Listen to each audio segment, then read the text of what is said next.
જય મુરલીધર। આજે આપણે ફરી પાછા પાઠ 1 અર્થશાસ્ત્રમાં આલેખ એના બીજા વિભાગની વાત કરવાની છે, જેમાં પહેલા વિભાગમાં આપણે આકૃતિ અને આલેખો કેવી રીતે દોરવામાં આવે છે એનું મહત્વ અને 4 પ્રકારના આલેખો દોર્યા અને સમજ્યા। હવે પછીના જે આલેખોના પ્રકારો છે એની માહિતી મેળવીશું। આલેખોના અવારનવાર વપરાતા હોય છે અર્થશાસ્ત્ર વિષયમાં। જ્યારે આંકડાશાસ્ત્ર મુજબ આલેખો દોરવામાં આવે છે તો એના અમુક પ્રકારો આપવામાં આવે છે, જેમાં પહેલો પ્રકાર છે સામયિક શ્રેણીના વલણો દર્શાવતા આલેખો। સતત આવૃત્તિ વિતરણ ધરાવતી માહિતી માટેના આલેખો, જેમાં 4 વિભાગ છે: સ્તંભાલેખ, આવૃત્તિ બહુકોણ, આવૃત્તિ વક્ર અને સંચય આવૃત્તિ બહુકોણ। અને ત્રીજો જે વિભાગ છે એ લઘુગુણક લોગ આધારિત આલેખો। આ મુખ્ય પ્રકારો છે આલેખોના, જે મુખ્યત્વે આંકડાશાસ્ત્ર માટે જરૂરી હોય છે। હવે આપણે વાત કરીએ ત્યાર પછી છે સામયિક શ્રેણીના વલણો દર્શાવતા આલેખોમાં કોનો કોનો સમાવેશ થાય, તો કે જે વેપારમાં અને આર્થિક પ્રવૃત્તિમાં જે ટૂંકા અને લાંબા ગાળાના નિયમિત અને અનિયમિત પરિવર્તનો આવે છે, એટલે કે તેજી અને મંદી, આવા જે પરિવર્તનો આવે છે એના વલણો જાણવા માટે, શોધવા માટે આંકડાશાસ્ત્રના સાધનો દ્વારા આવા આલેખો દોરવામાં આવે છે, જે આલેખો સમયને આધારે ધ્યાનમાં લઈ અને વલણો દ્વારા દોરવામાં આવે છે। એવા આલેખોને આપણે સામયિક શ્રેણીના આલેખો તરીકે ઓળખવામાં આવે છે, પરંતુ આવા આલેખોના અન્ય પ્રકારો આપણા અભ્યાસમાં નથી, એટલે આપણે એની માહિતી મેળવતા નથી। હવે આપણે વાત કરીએ અર્થશાસ્ત્રના અભ્યાસમાં આલેખ અને આકૃતિ તો છે જ, પણ એની સાથે ટેકનોલોજીનો જે ઉપયોગ થાય છે એની માહિતી મેળવીએ। તો આધુનિક યુગ એ ટેકનોલોજીનો યુગ છે। રોજિંદા જીવનમાં આપણે ક્યાંક ને ક્યાંક ટેકનોલોજી સાથે જોડાયેલા છીએ અને ટેકનોલોજીનો ઉપયોગ કરીએ છીએ। એકબીજાના સંપર્કમાં આવવા માટે, ચલચિત્રો એની ટિકિટ બુક કરાવવા માટે, ગીત સાંભળવા માટે, ડ્રાઇવિંગ વખતે રસ્તો શોધવા માટે, વસ્તુ ખરીદવા, બિલો ભરવા, ક્યાંક ને ક્યાંક આપણે ટેકનોલોજીનો ઉપયોગ કરતા રહ્યા છીએ અને દિવસે ને દિવસે એનો ઉપયોગ વધતો જાય છે। આ જ રીતે ટેકનોલોજીનો ઉપયોગ હવે આપણે શિક્ષણમાં પણ કરી રહ્યા છીએ। તો અર્થશાસ્ત્રમાં જીવન જીવવાની કળા અને વિજ્ઞાન અંગેનું શાસ્ત્ર છે, જે માનવ જીવનના દરેક સમયે બદલાતું રહે છે। એક પેઢી દર પેઢી એમાં જુદા જુદા ફેરફારો આવતા રહે છે। સામાન્ય પ્રજા અને નિષ્ણાંતો પોતાની જાતને હંમેશા નવા નવા પરિવર્તનોથી માહિતગાર કરે છે, અને આવા પરિવર્તનો ટેકનોલોજીના મદદથી જ સાબિત થાય છે। હવે આપણે આપણા વિષયની વાત કરીએ તો અર્થશાસ્ત્રના અભ્યાસ માટે સામાન્ય રીતે જે ટેકનોલોજી વપરાય છે એમાં જે પહેલી ટેકનોલોજી છે એ કોમ્પ્યુટર ટેકનોલોજી છે। કારણ કે જો કોમ્પ્યુટરથી અર્થશાસ્ત્રનો વિદ્યાર્થી છે એ અજાણ નથી રહેતો। અવારનવાર આપણે શાળામાં પણ કોમ્પ્યુટરનો ઉપયોગ કરીએ છીએ। એ સિવાય વિદ્યાર્થીઓના ઘરમાં પણ ક્યાંક કોમ્પ્યુટર વસાવેલા જ છે। હવે તો મોબાઈલમાં પણ ફોન ઉપર કોમ્પ્યુટરનું કામ કરી શકે છે। એટલે કે આપણા અભ્યાસ માટે કોમ્પ્યુટરનો ઉપયોગ વિવિધ રીતે કરવામાં આવે છે। એમાં પહેલો અભ્યાસ છે પ્રેઝન્ટેશન બનાવવા માટે અથવા તો તૈયાર કરવા માટે। અર્થશાસ્ત્રના જે સિદ્ધાંતો છે અને જે એની અટપટી આંકડાકીય માહિતીઓ છે એને પાવર પોઈન્ટ પ્રેઝન્ટેશન દ્વારા ખૂબ જ સરળતાથી સમજાવી શકાય છે। હવે પાવર પોઈન્ટ પ્રેઝન્ટેશન એ કોમ્પ્યુટરનો એક વિભાગ છે, જેના દ્વારા આપણે સરળતાથી જે માહિતી છે એને વિદ્યાર્થીઓ સુધી પહોંચાડી શકીએ છીએ। દાખલા તરીકે જો અંદાજપત્રનો પાઠ સમજાવવો છે તો એને જુદી જુદી સ્લાઇડમાં તૈયાર કરવામાં આવે અને એક પછી એક સ્લાઇડ બતાવતા જઈએ અને વિદ્યાર્થીઓ સુધી માહિતી પહોંચાડતા જઈએ। એમ આખું પ્રકરણ આપણે સ્લાઇડો દ્વારા માહિતી દ્વારા પહોંચાડી શકાય છે અને ઝડપથી યાદ પણ રાખી શકાય છે। તો આ થઈ પ્રેઝન્ટેશન બનાવવા માટે। બીજું છે એક્સેલ વર્કશીટ માટે, તો કે જે મોટા મોટા આંકડાકીય માહિતીનો ઉપયોગ થાય છે, જેમાં સંશોધનો કરતા નિષ્ણાંતો એ મોટા પ્રમાણની આંકડાકીય માહિતીની ચકાસણી કરે છે। જ્યારે ભારતમાં 2 પ્રકારના ઉદ્યોગો છે, નાના અને મોટા ઉદ્યોગો, તો એમાં કેવી વસ્તુઓનું ઉત્પાદન થાય છે એની માહિતી મેળવે છે અને અસંખ્ય વસ્તુઓના ઉદાહરણો પણ આપે છે। આવી જ માહિતી કોમ્પ્યુટરનો એક પ્રોગ્રામ છે એક્સેલ વર્કશીટ, એમાં મૂકી એના તરત સરવાળાઓ, એ વચ્ચેના સંબંધો, એના મૂલ્યો મિનિટોમાં જાણી શકાય છે। એટલે કે કોમ્પ્યુટર દ્વારા સરળતાથી માહિતી અને આંકડાઓની રજૂઆત કર્યા પછી એના ઉકેલો મેળવી શકાય છે। એક્સેલ વર્કશીટમાં આંકડાકીય માહિતીને પ્રોસેસ કરવા માટેના પ્રોગ્રામો છે। વિવિધ આકૃતિ અને એક્સેલ શીટ દ્વારા સહેલાઈથી દોરી શકાય છે। આ વાત થઈ એક્સેલ વર્કશીટની। હવે ત્રીજું છે ટેકનોલોજીનો ઉપયોગ આકૃતિ અને આલેખ દોરવા માટેના પ્રોગ્રામો. કોમ્પ્યુટરમાં અનેક પ્રોગ્રામો હોય છે જેમાં અર્થશાસ્ત્રના વિવિધ આલેખો અને આકૃતિઓ દોરી શકાય છે. સામાન્ય રીતે વર્લ્ડ ફાઇલ છે એનો એક વિભાગ જ છે અંદર. જે વર્લ્ડ ફાઇલ છે એમાં બંને આકૃતિ દોરી શકાય, માંગની આકૃતિ છે, પુરવઠાની આકૃતિ છે, અથવા તો જે માહિતી આપેલી છે એને સચોટ માપ આપી અને આકૃતિ કે આલેખ રજૂ કરી શકાય. પણ કયા પ્રકારની આકૃતિ જોવી છે એના માટે અમુક ફોર્મ્યુલા પણ આપવામાં આવે છે. એ ફોર્મ્યુલા એ જે કોમ્પ્યુટરમાં આકૃતિ કે આલેખ દોરે છે એના માટે જાણકારી હોવી જરૂરી છે. અભ્યાસની સામગ્રી સાચવવા માટે પણ ટેકનોલોજીનો ઉપયોગ કરવામાં આવે છે. આપણા જે શૈક્ષણિક સાધન સામગ્રીઓ છે એની જરૂર પડે છે અર્થશાસ્ત્રના અભ્યાસમાં, પરંતુ જેમ જેમ ઉચ્ચ અભ્યાસ થાય છે, સંશોધન થાય છે, ત્યારે એનું સામગ્રીનું કામ અનિવાર્ય બને છે, એના વગર શક્ય બનતું નથી. એટલે કે આવી સામગ્રીમાં નોટબુક હોય કે ચોપડી હોય કે એને સાચવવા માટે ચીવટપૂર્વકની જગ્યાઓ જોઈએ, અથવા તો એને ભેજથી કે જીવાતથી બગડી જવાનો ભય હોય છે. પણ અહીંયા જે સામગ્રી સાચવવામાં આવે છે એ કોમ્પ્યુટર સાચવી રાખે છે. એટલે કે જે સમયે આપણને માહિતી જોઈએ ફરી પાછું કોમ્પ્યુટર ઓપન કરી અને આપણે એ માહિતી મેળવી શકીએ છીએ. હાર્ડ ડિસ્ક દ્વારા અથવા તો પેન ડ્રાઈવમાં એની માહિતી રાખવામાં આવે છે. ગમે ત્યાં આપણે ગમે તે માહિતી લઈ જઈ શકીએ છીએ. ઈમેલ દ્વારા પણ આપણે દુનિયાના કોઈ પણ ખૂણે બેસી અને માહિતીને વાંચી શકીએ છીએ. એમ આજીવન આપણા અભ્યાસની સામગ્રીને સાચવી રાખે છે.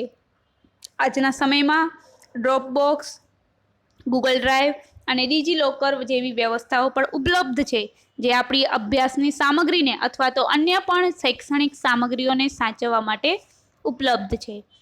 અને છેલ્લું છે અન્ય સાધનો, જેમાં એડવાન્સના પ્રોગ્રામોમાં SPSS, સેઝામ, ઇવ્યુસ, SS વગેરેની આ બધા કોમ્પ્યુટરના પ્રોગ્રામો છે જે આપણા અર્થશાસ્ત્ર વિષયમાં જરૂરી છે.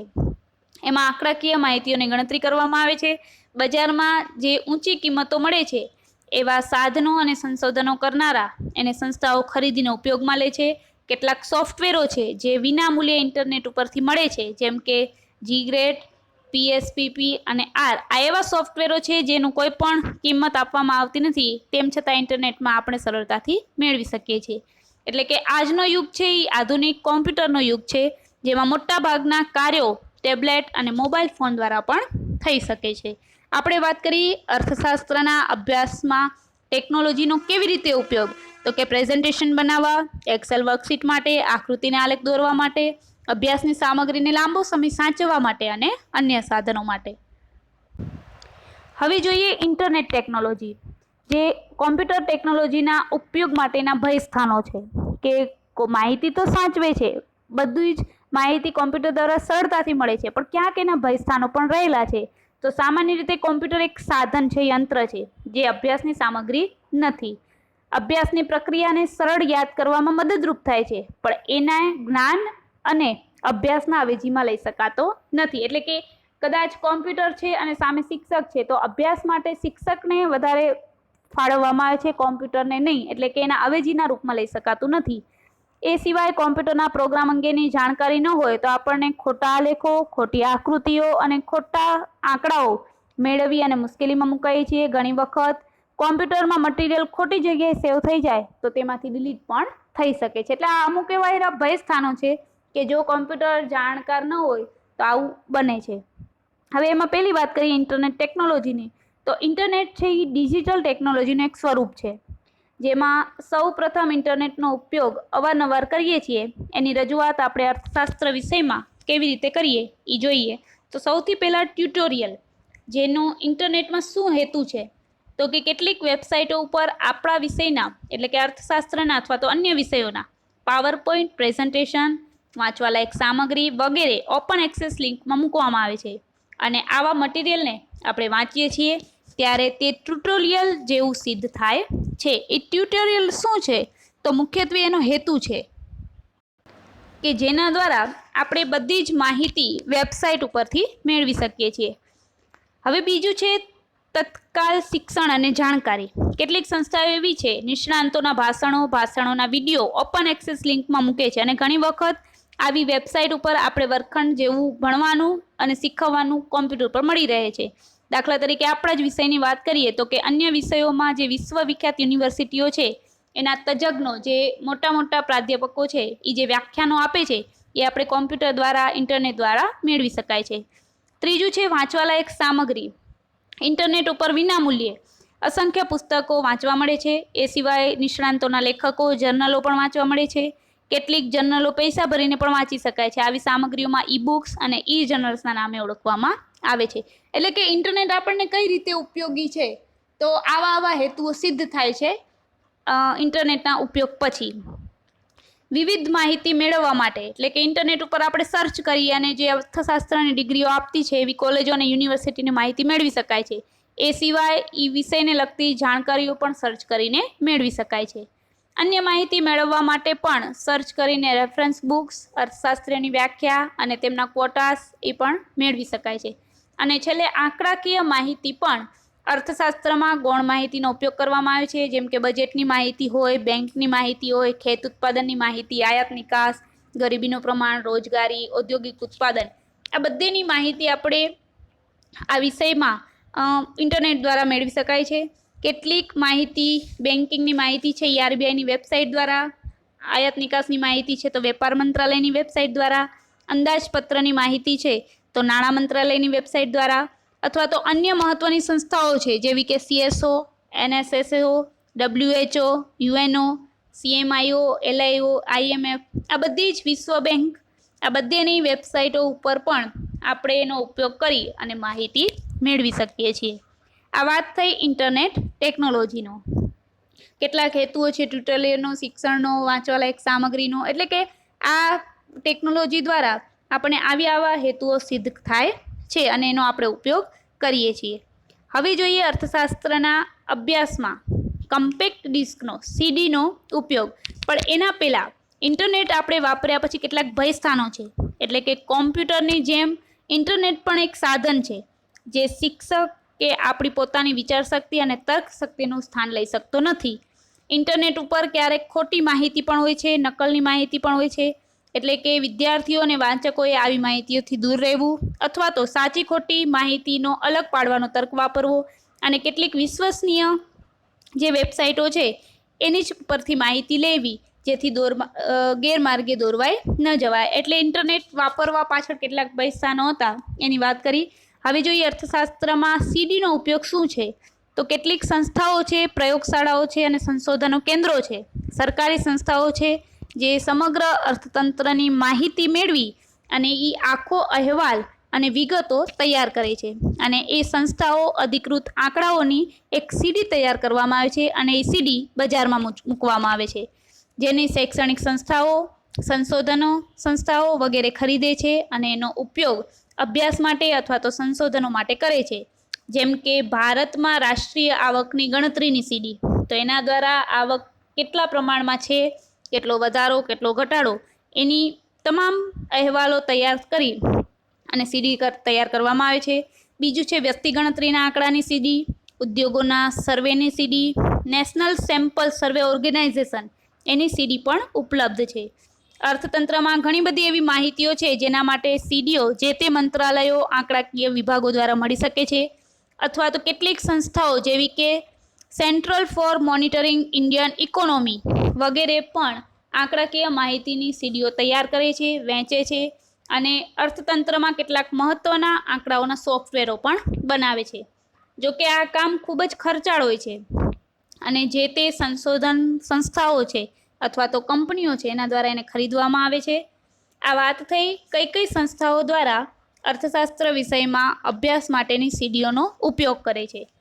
અને આ CDઓ વાપરવામાં કેટલીક મુશ્કેલીઓ છે. એટલે કે CDમાં અનેક પ્રકારના આંકડાઓ આપેલા હોય છે જેમાંથી આપણને જે જરૂરી આંકડાઓ છે એ શોધવાનું કાર્ય મુશ્કેલ બને છે. એટલે ઘણી વખત આવા પ્રકારના સોફ્ટવેરનો ઉપયોગ કરવા માટેની જાણકારી પણ જરૂરી છે. એટલે કોઈ પણ સાધનને ચલાવવા માટે એની સંપૂર્ણ જાણકારી હોય તો જ આપણે એની માહિતી સચોટ મેળવી શકીએ છીએ. તો આપણે વાત કરીએ અર્થશાસ્ત્રના અભ્યાસમાં કમ્પેક્ટ ડિસ્કનો ઉપયોગ.